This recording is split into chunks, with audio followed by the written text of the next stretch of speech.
called the SAREX thing, Shuttle Amateur Radio Experiment. I'm at Chisum High School, and we're going to make contact with the space shuttle and hopefully get a good signal and ask them some questions. This is March the 4th, 1995. We're going to make contact at 10:30 p.m.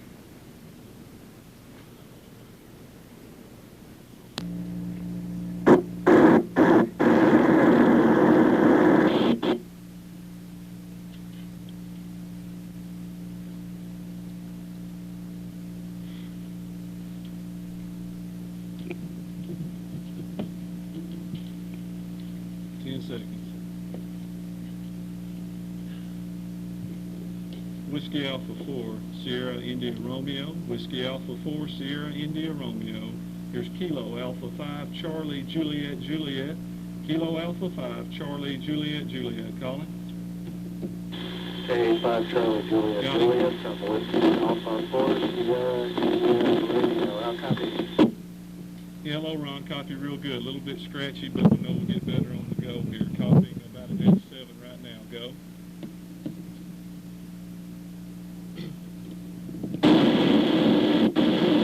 Kilo Alpha 5 Charlie Juliet Juliet. Kilo Alpha 5 Charlie Juliet Juliet. There's a lot of QRM on the frequency. I'm having a tough time. Okay, Roger. We'll be standing by. If we need to go to secondary, give the word. Okay, you're coming. Your signal strength's coming way up now. So we're copying you pretty good. How you copying me? Copying good, Ron. You're about an S7 and you're getting stronger here. No problem at all. You're almost full quieting. Over. Yeah, okay, we might have to go to the other frequency. There's a lot of packet on this frequency, and it's just trashing me every time one of them comes on. Let's just try the other one for a second. Okay, Roger. I'm fixing the QS1 now. KA5CJJ. Okay, I'm changing.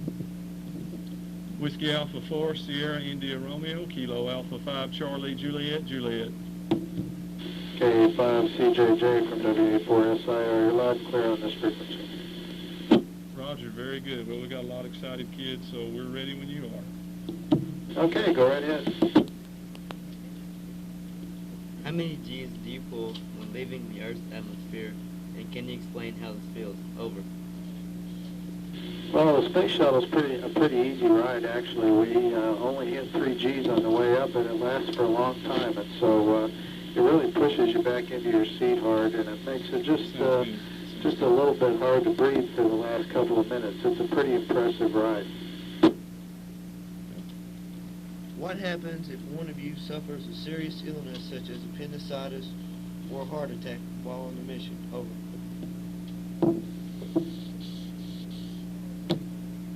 Well, a very, very serious illness like that would cause us to have to do an emergency landing. We do have two crew members who are trained as emergency medical technicians, that type of training, and they would be able to work with the flight surgeons on the ground to try to immobilize the person or do whatever they could until an emergency landing was possible.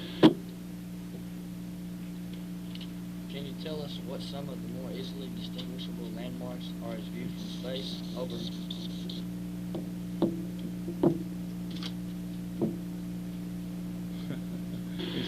Say again, I didn't copy that question. A little bit closer. Can you tell us what some of the more easily distinguishable landmarks are as viewed from space? Over.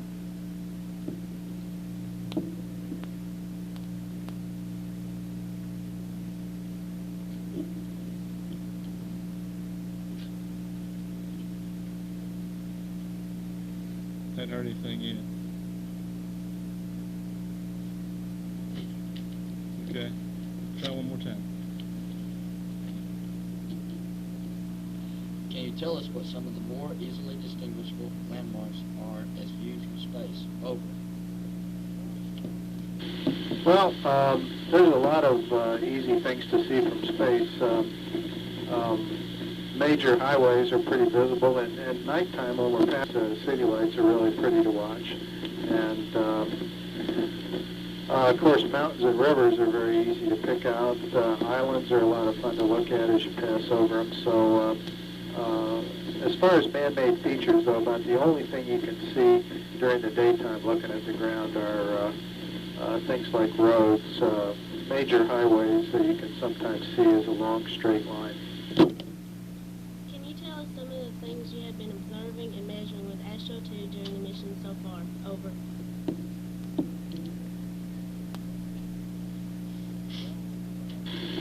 Well, we looked at several galaxies, some globular clusters. We observed Jupiter yesterday, and today we made 2 observations of a very distant quasar, and the intention for observing the quasar is to measure how much helium is in between the galaxies to try to help pin down what the early evolution of the galaxy was like. If you have ever traveled in space before, which is more stressful, exiting the Earth's atmosphere or re-entry? Over.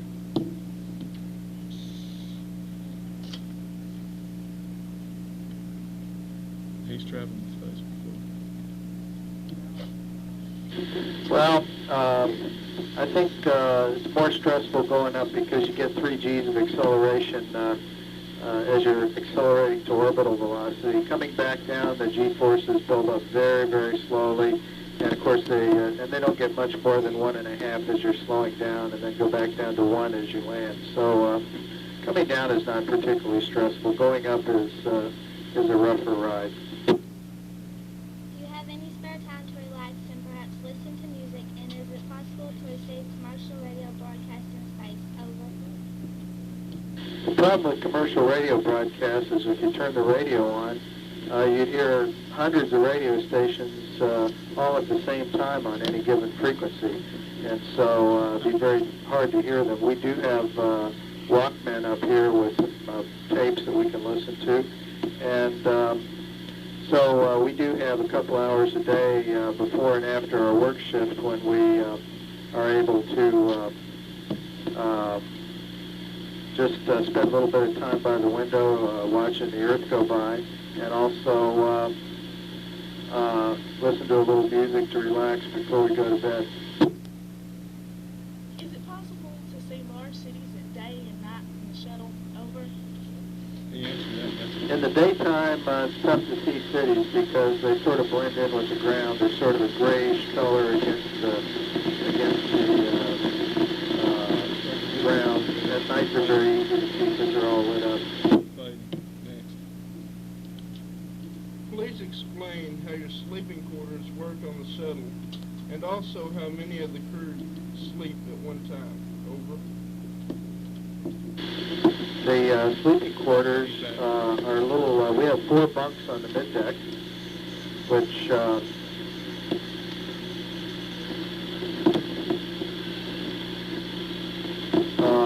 we have 4 bunks, and half of the crew sleeps while the other half of the crew is working.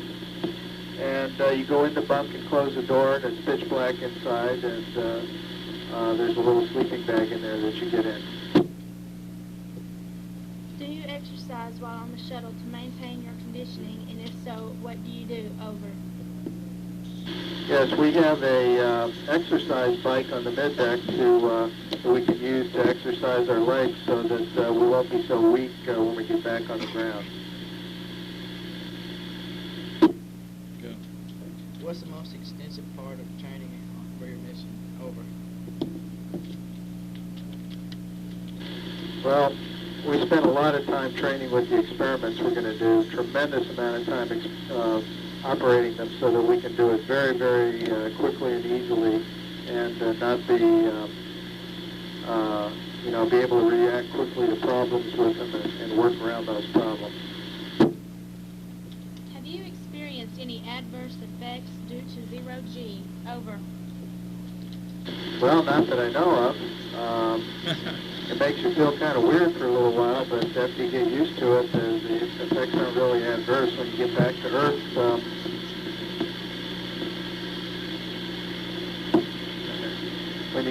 to the Earth, your legs are a little bit weak, and it takes you a day or so to get back to feeling normal. But other than that, I haven't really had any adverse effects. What or who gave you the inspiration to be an astronaut? Over. Hey, I'm showing about 30 seconds till LOS here.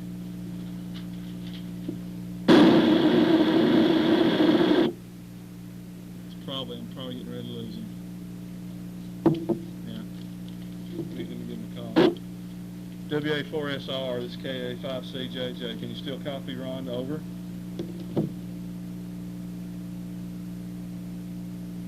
No. Okay. Okay. He's 3 seconds. He's going LO. That's it.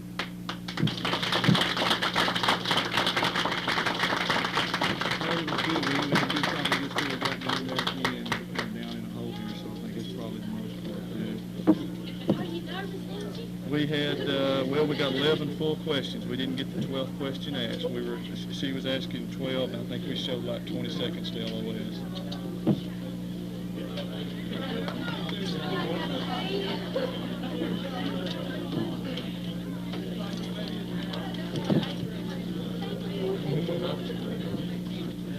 You got a lot of heavy folks here. Yeah. Yeah, we're going to do that. Just want to tell everybody thanks. I was talking to, Howard Zisherman. He's been my mentor. I know the guy's put in a lot of time. I'm going to send him a special thank you card. He's done a lot of running for all you guys. We sure appreciate it down there. Congratulations. Okay. What